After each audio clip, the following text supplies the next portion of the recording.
Hi, my honeys. This week's episode is all about exercising choice.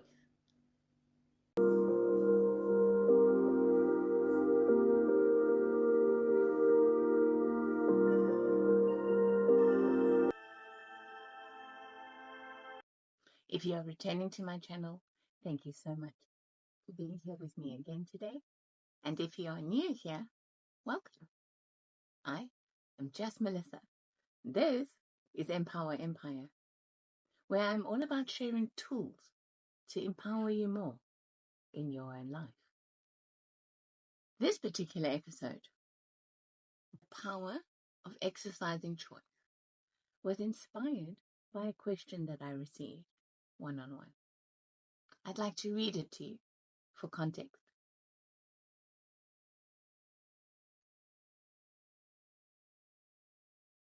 My question is, how do you choose? Especially, how do you choose when you don't know what to do? Or when you are confused about what to do? Or when you are afraid of either choice? Or when either choice brings you fear? Or when you're afraid to make a choice at all? Or when you're afraid of the consequences of your choice? Or when you're afraid that you'll make the wrong choice? Part of my issues have been fear and confusion. I've lived so much of my life in fear and confusion that I often struggle with even simple decisions. When I received that question, I thought, this is an episode. Because I think these questions and these fears plague many of us. So, to begin with, I think it's clear when you are objective enough and distanced enough from the question itself to realize that the issue is not that of making decisions. The issue here is fear. So, my honeys, that is the first thing that I'm going to share with you regarding making decisions and choices. Understand when it's not about the particular choice or decision at hand at the moment.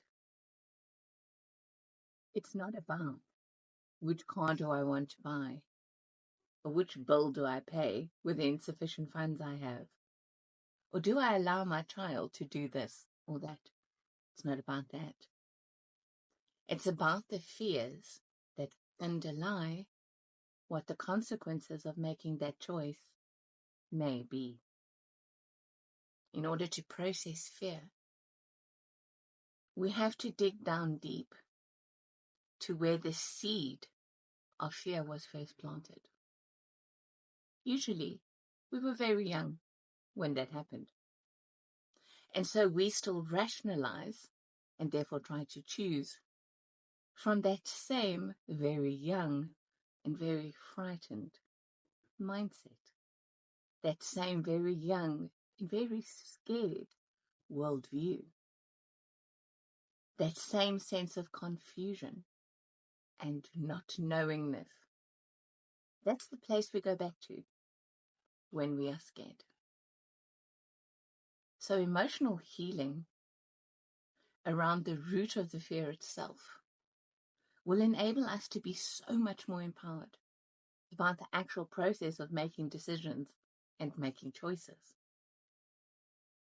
It is our younger, more confused and more uninformed version that needs to release the fear. The boogeyman is what is often behind our confusion. It is not our current, today version with our car keys and our credit cards, as I always like to say, that is afraid or that couldn't handle the consequences of our choices. We need to understand how capable we are, how far in life we've come, and become truly aware of that. And take that younger version of ourselves by the hand and lead them to where we are today, cognitively, circumstantially, and emotionally. Allow them to grow up as us with all of our resources and all of our tools currently in the now. It is also very important for us to understand that there are some crucial differences between decision and choice. And before I go into that in more detail, let the hardy-darts fly by. I am a Libra. We are known as the most indecisive star sign of them all. We're not actually indecisive. What we do is weigh decisions in our scales very, very, very carefully. We don't weigh them from fear. We weigh them from considering every single potential outcome of every potential outworking of each aspect of a choice and a decision. This can take some time because we like to be with it. So we are indecisive while we are going through that weighing process. But once we make a decision, it's nigh impossible to get us to change our minds. Because once we have decided on the right course of action, we are very sure about it. So I can recommend at least an aspect of the Libran approach to making decisions and choices. Number one, be with it for a while. Anything that's a good decision today will still be a good decision next week. Very, very few things in life have to be decided upon right away. And usually when they do, we allow our hearts to lead us and we make the right decision anyway. But other than that, for options, especially regarding your life, be with it for a while. Weigh it. Allow all the potential consequences to come to your consciousness. Play those timelines out on the mental plane. Where could they potentially lead? That will help you in the decision-making process. For me personally, I have the additional joy of being an INFJ, which I can best summarize by asking you to imagine those crime shows where the detective is in that room with the wall full of pictures and thousands of little strings. That's the inside of an INFJ brain. And I'm not even joking. Pattern recognition, connection. So decisions are something very, very serious for me personally. But again, not from a base of fear. From a base of wanting to understand all of the potential outcomes. So as long as we can do that objectively and do that with a clear mind, because we have processed our emotions around fear, even if they're mild ones like worry, we need to resolve emotional issues before our thinking can be clear and objective enough. It is also age-old wisdom, my honey, that when confronted with a decision, we are advised to sleep on it. First of all, that means wait until tomorrow. Don't make a decision when your brain is tired or overwhelmed, when there's pressure and stress. Sleep on it. Let it wait until tomorrow. Give it a little bit of time.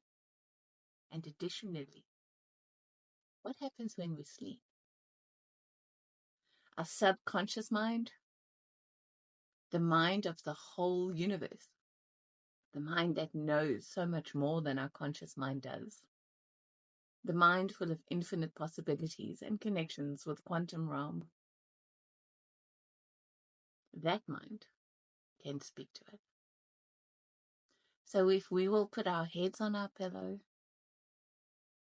give the decision to our greater mind and say, please, show me, lead me, guide me. Let me see what I don't know. Bring to my awareness what I need to know and what will benefit me in making this decision. And then trust that we will be. It's amazing the clarity we wake up with in the morning, what we are aware of, what didn't even occur to us the night or the day before, and how certain and more clear we feel about the choice at hand. So sleep on it. And then as a final point, I want to discuss with you briefly, my honeys, the difference between a decision and a choice. And our clue to the difference in their nature lies in understanding the roots of the words themselves.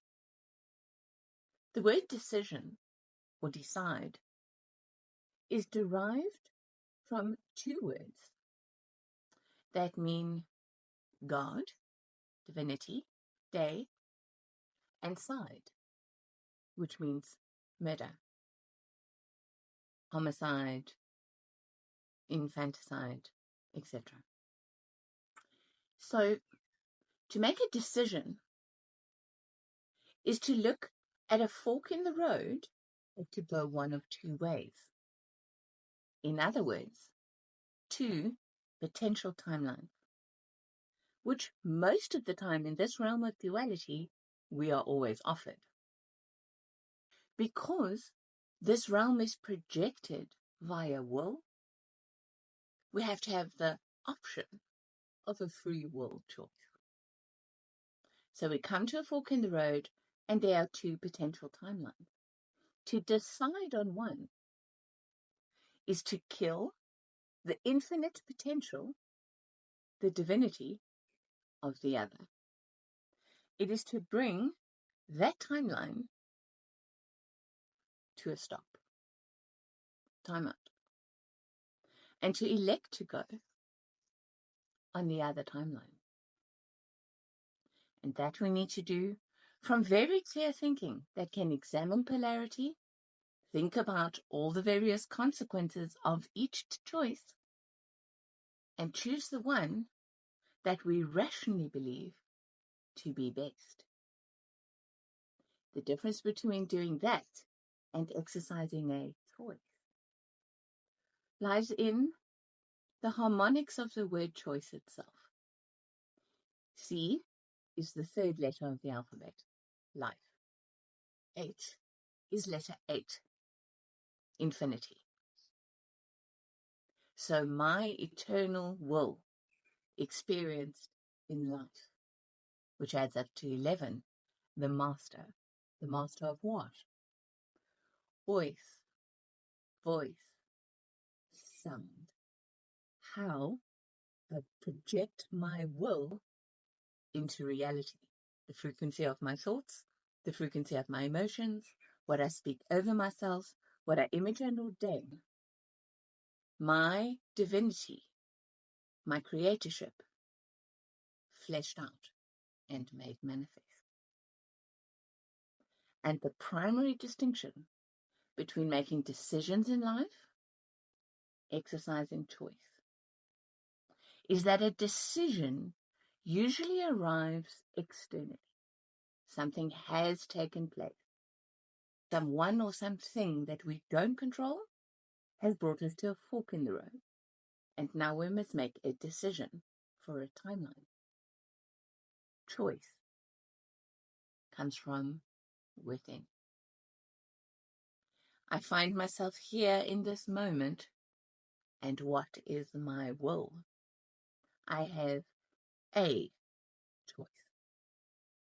It is the difference between using the rational mental plane and its duality and polarity as regards this life experience, and allowing ourselves to drop down into our essence, our core, our soul, the true mind that resides in the heart, which is always single As the Bible says, allow your eye to be single.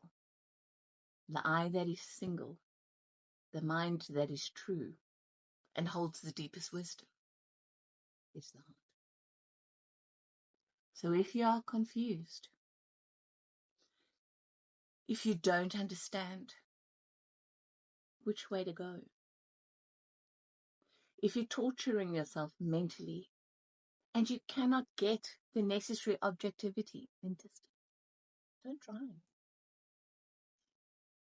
Switch this off as much as you are able to. Quiet it and allow yourself to center in the wisdom of the heart. The heart always knows, and the heart leads us best, my honeys. Trust it. And one final word of encouragement when it comes to either choice or decisions is given to us in the Bible. I think, if I'm not mistaken, it's in Psalms, where the whole dilemma of making decisions and choices is addressed, where the voice of divinity says, whether you go to the right or to the left, you will hear a voice behind you saying, this is the path,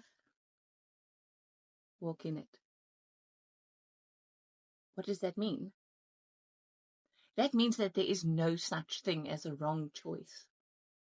If we are trusting our hearts to lead us, we will always be led. We will always be led and guided no matter what path we're on. Even if we took a wrong turn, we will be guided and led to our highest and our best if we trust that we will be. So, my honeys, process through those young fears. Be in your hearts in the now. Give yourself the time and the space to truly consider things, and then trust that you're not alone. You are always led and guided. And there is no consequence to fear when you know that the whole universe and all of life is an experience meant to bless you. You will be. So be not afraid. Have a beautiful and a blessed week. Much love.